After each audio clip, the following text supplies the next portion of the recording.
안녕하세요. 이선우 전문가입니다. 오늘의 강의는 이제 그 유병자 보험 가입의 중요성에 대해서 이제 강의를 해드릴 건데요. 이 유병자 보험 하게 되면 이제 아프신 분들 그냥 뭉뚱그리로 얘기해서 그 아프신 분들이 아니라 이게 뭐 만성질환 있으신 분들, 그 다음에 만성질환이라고 하게 되면 뭐 고혈압, 뭐 당뇨, 뭐 그렇게 또 있지만 이 유병자라고 하게 되면 내가 뭐 허리 수술을 했던가, 그 다음에 뭐 목 디스크 수술을 했던가, 아니면 어떠한 뭐 수술을 하셨던 분들도 이 유병자로 들어가세요. 이게 만성 질환이 있다고 해서 이 다 100% 유병자 보험은 아닙니다.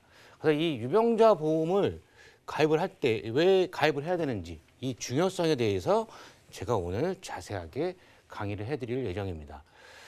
이제 저희가 보면 이 유병자 보험에 이제 관심 대상 하게 되면 당뇨, 고혈압, 뭐 고지혈, 특히 뭐 만성 질환 아니면 뭐 수술하셨던 분들이 이제 이 보험회사에서 내가 건강처로 가입을 하려고 하는데 내가 뭐 허리 디스크 수술했는데 보험 가입을 안 해줘. 아니면 부담보를 잡어. 부담보를 잡게 되면 좀 아깝잖아요. 이제 그랬을 때 이렇게 부담보가 싫으신 분들 보험을 또 준비를 하셔야 되시는데 어떻게 준비를 해야 되는지 또 말씀을 드릴 거고요. 또 특히 4, 5년 전에 유병자 보험을 준비하셨던 분들, 예, 이 분들 지금 유병자 보험 가입되어 있으신 분들은 오늘 저희 강의를 좀 자세히 들어주시길 바라겠습니다. 이거는 좀 뒤에 가서 좀 말씀을 드릴 거고요. 그다음에 이제 가족력이 걱정되시는 분, 암, 그렇죠? 뭐 우리나라 사망 1위죠. 사망 원인 1인데 암, 뇌질환, 그다음 심장질환, 뭐 고혈압, 뭐 당뇨, 그 관련 질환 있으신 분들, 그리고 보험 이제 부모님, 이 부모님 보험을 준비하시려고 하시는 그 자녀분들 계시죠. 이 자녀분들이 우리 부모님은 아파서 보험 가입 안 되세요라고 말씀하시는 분들 되게 많으세요. 그런데 요즘 보험 웬만하면 다 가입을 해드립니다. 그러니까 꼭 부모님 보험을 준비하신 자녀분들도 계시면 자세히 좀 들어주시기 바라겠고요. 그다음에 진단 및 수술, 그리고 또 특히 간병인 보험을 준비하고자 하시는 분들도 제가 좀 뒤에 가서 또 다시 자세히 설명을 해드리겠습니다. 이제 저희가 살면서 병원에 가는 이제 생애 치료비라고 그러죠. 병원에 가서 내가 계속 어떠한 만성 질환 있으신 분들은 뭐 고혈압 약을 타서 드시는 분들, 아니면 당뇨 약을 타서 드시는 분들, 뭐 류마티스 뭐 관절 약을 타서 드시는 분들도 계실 거고요. 그랬을 경우에 제가 뭐 만든 이제 말이 있는데요. 보험은 통계학입니다. 통계학. 이 보험을 무조건 뭐 나는 뭐 20년 나 100세 만기, 아니면 뭐 30년 나 100세 만기 그렇게 가입을 하시는 분들이 그게 좋다고 생각해서 그렇게 가입하신 분들이 계시는데요. 보험은 통계입니다. 통계. 이 통계로 인해서 가입을 하시는 게 제일 유리하시고 보험료도 저렴하게 준비할 수가 있으세요. 그랬을 경우에 그러면 통계학으로 했을 때 우리가 제일 병원을 많이 가서 돈을 제일 많이 쓰는 나이대가 40대 중반부터 60대 후반입니다. 왜 그러냐면 이 40대 중반부터는 이제 또 고혈압, 당뇨 뭐 판정을 많이 받으세요. 그렇기 때문에 40대 중반부터. 그런데 요즘은 이제 조금 아프신 나이가 아픈 나이가 좀 앞으로 좀 당겨지는 추세입니다. 그래서 이 고혈압, 당뇨, 그 다음에 이 60대 후반 이 사이에 암하고 뇌질환, 뭐 심장질환 걸리시는 분들이 거의 87%십니다. 87%세요.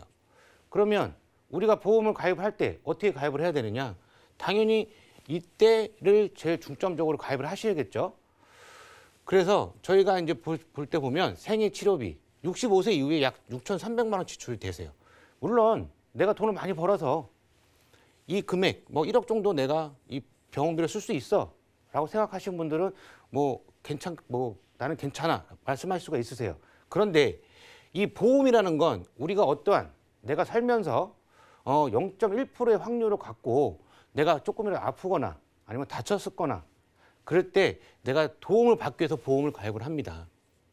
그러면 뭐 내가 돈을 정말 많아서 난 보험 필요 없어. 그럼 말씀을 드릴 수는 없겠는데요. 제가 어떠한 말을 할 수가 없겠지만 우리 서민들 같은 경우는 6,300만 원 한꺼번에 지출하지는 않겠지만 이게 계속 꾸준하게 쌓이다 보면 이 정도의 지출을 합니다. 특히 여기서 또 암까지 걸리시거나 뭐 뇌, 뭐 심장질환, 뭐 나라에서 뭐 중증 뭐 암이 걸리면 중증 질환 환자로 등록이 돼서 얼마 안 내겠지라고 생각하시는 분 계시는데 당연히 뭐 5% 이내에서만 병원비를 낼 수가 있으십니다. 하지만 이거는 나라에서 해주는 거는 의료보험공단에서 우리가 국민건강보험 있죠? 거기서 나오는 거에서 5%지 만약에 그 우리가 뭐 어떤 이식 수술을 받는다 했을 경우에는 나라에서 어떤 지원을 해주지 않습니다. 그랬을 경우에는 우리가 당연히 실비하고 뭐 진단금 그다음에 뭐 수술비 등등에서 도움을 받아야겠죠. 민영 보험에서 도움을 받으셔야 됩니다. 그랬을 경우에 우리가 요즘은 이제 표적 항암이라서 암이 걸리신 분들은 일반 항암이 아니라 표적 항암이라는 걸 치료를 받으시죠. 이랬을 경우 표적 항암 같은 경우도 한번 받으시게 되면 뭐 비싼 거는 2천만 원 정도로 되세요. 그러면 이거는 어디서가 되느냐? 이건 나라에서 안 해줍니다. 이건 우리 그 사비로 내야 되기 때문에 그랬을 경우에 저희가 이제 당연히 보험이라는 민영보험이라는 데에서 도움을 받아야 되는 게 맞습니다. 대신에 적은 돈으로 크게 받는 게 더 좋으시겠죠.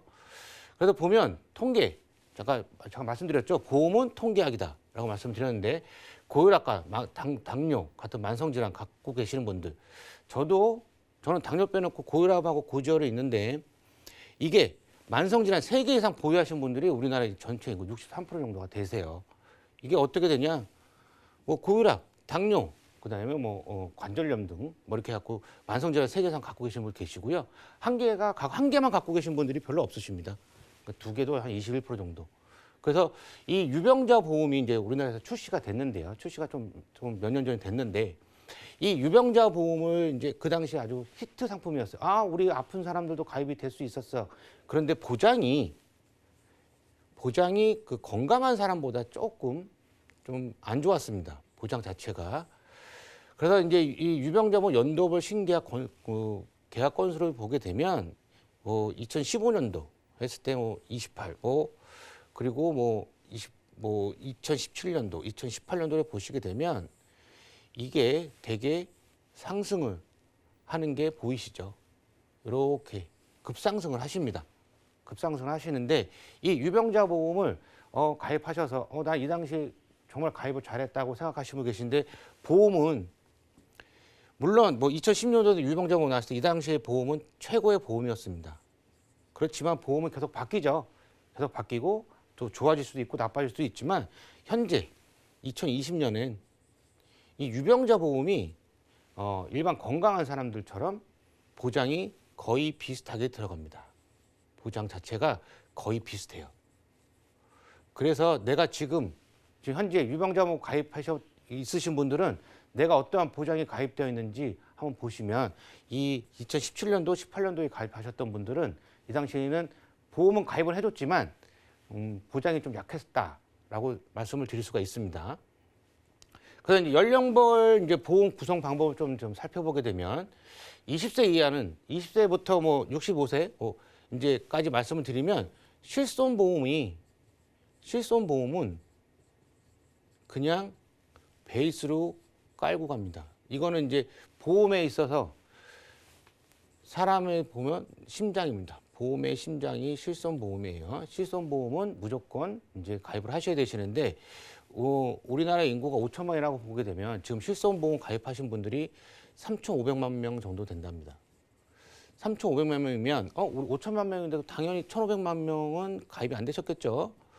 그럼 이분들이 가입이 안 되셨던 이유는 이 좀 나이가 이제 지긋하시거나 하셨던 분들, 65세 이상 되시는 분들, 그 다음에 나는 아프니까 가입이 안 되겠지. 아니면 비싸서 나는 가입 안 해. 라고 하신 분들 계셨는데, 실비는 아무리 비싸도 유병자 실비는 가입해 놓으시는 게 좀 좋으세요. 좀 유리하시고. 그래서 실비는 꼭 베이스로 깔고 가고요. 20세 이하는 실손보험 당연히 있고요. 중대질환 진단비.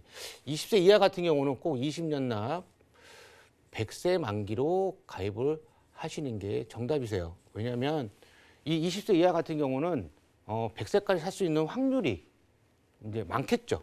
확률이 많기 때문에 백세로 이제 비갱신형으로 가입하시는 게 맞으시고요. 20세부터 40세 같은 경우는 이제 나이 따라 좀 틀리지만 20년 납 90세 만기도 괜찮습니다. 이제 통계로 이제 아까도 계속 말씀드린 통계인데요.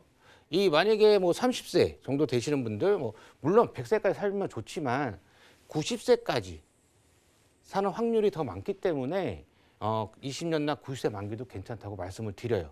그런데 보험료 차이는 90세 만기와 100세 만기는 보험료 차이는 좀 납니다. 그리고 이 90세를 제가 좀 강조를 할 건데요. 이 90세 같은 경우는 90세 이후에는 병원 가면 내가 아파도 의사 선생님들이 수술을 잘 안 시켜드립니다. 수술을 안 시켜드려요. 왜냐하면 좀 위험한 부분이 좀 많기 때문에. 그렇지만 20세 이하 같은 경우는 이제 계속 의학이 발전되고 하게 되면은 이제 뭐 수술도 할 수가 있겠고 이제 그러겠죠. 그래서 이제 보면 20세부터 40세는 뭐 실손보험하고 중대질환 진단비, 그다음에 결혼도 해야 되고 이제 사회생활 처음 나오기 때문에 정기보험, 내가 결혼해서 자녀를 낳기 때문에 정기보험 또는 종신보험, 그 연금 전환이 되는 종신보험을 가입을 하시는 게 좋고요. 30세까지는 어린이 보험으로 가입하시는 게 좋습니다. 왜냐하면 어린이 보험은 면책 기간이 없어요. 그래서 이 30세까지는 요새 보험은 어린이 보험이라는 안 하고 어른이 보험이라고 얘기를 합니다. 어른이 보험. 보험은 어린이 보험 자체가 좀 보장도 좋고 보험료 약간 저렴하기 때문에 30세까지는 무조건 어린이 보험으로 가입하시는 게 좋고요. 50세부터 65세는 이제 실손보험하고 이제 중대질환 진단비, 그다음에 치매, 간병. 그리고 이 50세부터 65세, 저는 이제 40대 중반부터라고 말씀을 드리는데요. 이 갱신형, 뭐 갱신형 나쁘다고 뭐 내가 말을 하는데 그거는 이제 3년 갱신형, 뭐 5년 갱신형 그런 거 말씀드린 거고요. 40대 중반은 이 갱신형을 아주 생각을 해놓으신 것도 괜찮습니다. 왜 그러냐면 40대 중반에서 20년 갱신이라고 하게 되면 60대 중반이겠죠. 그러면 제가 서두에 말씀드린 대로 이 안에 확률이 제일 많겠죠. 병원 가는 일도 많고 뭐 중대질환 병 걸리는 확률도 많고 수술을 할 확률도 많고 그렇기 때문에 만약 50세 같은 경우도 마찬가지입니다. 그럼 50세라고 하게 되면 70세까지는 보장을 받는 거예요. 그다음에 뭐 60세도 마찬가지로 80세까지 보장을 받는 겁니다. 대신 보험료는 안 오르겠죠. 비록 갱신형이지만 20년, 25년, 30년 동안은 그대로 내가 계약했던 보험료 그대로 가기 때문에 보험료는 안 오릅니다. 그렇지만 이 20년 갱신, 25년 갱신의 보험료는 이 20년나 뭐 100세 만기, 20년나 뭐 90세 만기에 비해서 이 보험 자체가 대략 한 50%, 많게는 60% 정도가 저렴하세요. 이런 비갱신형보다. 그렇기 때문에 이런 갱신형도 생각을 해보시는 게 좋습니다. 그래서 65세 이상 같으신 분들은 이제 실손보험도 중요하겠지만 중요하고요. 치매, 간병, 그다음에 중대질환 진단비, 또 마찬가지로 20년 납, 25년 납, 그다음에 수술비. 수술비가 요새 되게 중요합니다. 수술비 같은 경우는 이 수술비, 진단비가 되게 비싸죠. 그러니까 진단비를 대체를 할 수 있는 게 이 수술비입니다. 이 수술비가 왜 좋으냐? 진단비보다 훨씬 저렴합니다. 만약에 예를 들어서 내가 뭐 뇌혈관 질환 진단비가 1,000만 원을 넣었을 때 한 2만 원이 잡힌다. 그렇게 되면 뇌혈관 질환 수술비로 가입을 하시게 되면 한 6천 원 정도밖에 안 하세요. 그리고 뇌혈관 질환 진단비는 일회성입니다. 진단비는 일회성. 딱 한 번 드리고 끝나죠. 근데 수술비는 매회예요. 매회 드립니다. 매회 드리기 때문에 수술비 자체가 진단비를 커버할 수 있는 그런 담보입니다. 그래서 뭐 암보험 선택 시에 좀 약간 팁을 좀 드릴 건데요. 암보험은 저 이제 갑상선암, 제자리암, 경색성암, 기타 피부암, 유사암이라고 얘기를 하는데 그 이제 중간에 교집합이죠. 여기서 자궁, 유방, 뭐 방광암, 전립선암, 대장, 전망내암, 그 다음에 기타 모든 암, 이게 이제 일반암이라고 얘기를 하는데요. 이게 저 교집합에서 이제 유방 자궁, 뭐 전립선, 요 대장 정막내암을 좀 넣는 건 뭐냐면 요거는 이제 몇 군데 회사에서 요거를 유사암으로 뺐어요. 유사암으로 뺐기 때문에 저 교집합을 한 건데 요거를 전체 다 뭉뚱그려서 일반암으로 주는 회사들도 좀 있습니다. 그렇기 때문에 유방 자궁 방광도 이제 일반암으로 주는 회사로 선택을 하시는 게 좋고요. 이 갑상선암에 대해서 얼만큼 보험료를 주느냐라는 것도 자세히 보셔야 돼요. 그래서 이 갑상선암 같은 경우는 여성들이 걸리는 암 1위죠. 그래서 갑상선암 걸려서 돌아가시는 분들은 1% 미만입니다.